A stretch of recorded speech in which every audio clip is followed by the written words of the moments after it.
objaví na stránke zahojený.sme.sk. Milí občania, nerozumieme tej vlne nevôle, ktorá sa proti nám v spoločnosti dvihla. Veď my vás máme radi, vy ešte stále máte peniaze, ktoré nám nepatria. Viete, keď sa zakladala táto republika, my už sme mali nejaký kapitál z manažovania národných podnikov. Riadiť štát s 5 miliónmi občanov je o dosť tvrdší oriešok. Ale my sme tú výzvu prijali a pozrite sa okolo seba, ako ďaleko sme to dotiahli. Sme s vami od kolísky po hrob.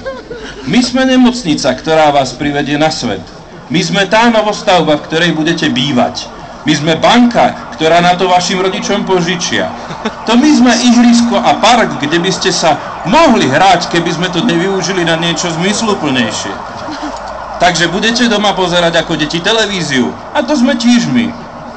Keď si nájdete prvú lásku, my budeme to zrevitalizované nábrežie, kam s ňou pôjdete na rande. My sme ten národný park, kam s ňou pôjdete na svadobnú cestu. A naše sú aj tie súdy, ktoré vás potom rozvedú.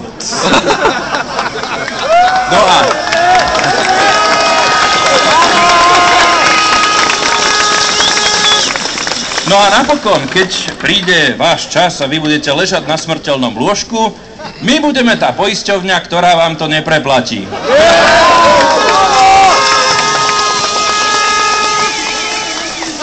Sme všade okolo vás a vy ste v našom láskavom objatí, nebránte sa nám.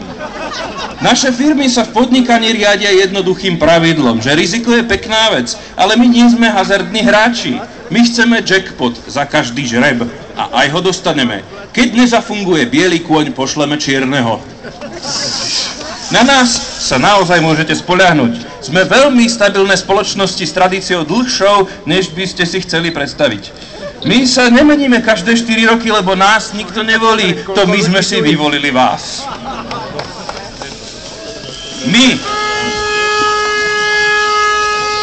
My sme tie istoty, ktoré si zaslúžite. To my sme tie hodnoty, ktoré trvajú.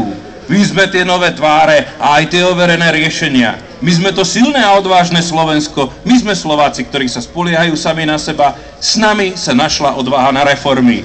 My tuto u nás, tak v našom kruhu, toho dokážeme veľa a držíme vás stále nielen na Vianoce. Budúcnosť je naša.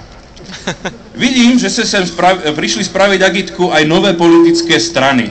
Oni síce tvrdia, že s nami nič nemajú, ale my tiež nemôžeme stíhať všetko, dajte nám trochu času.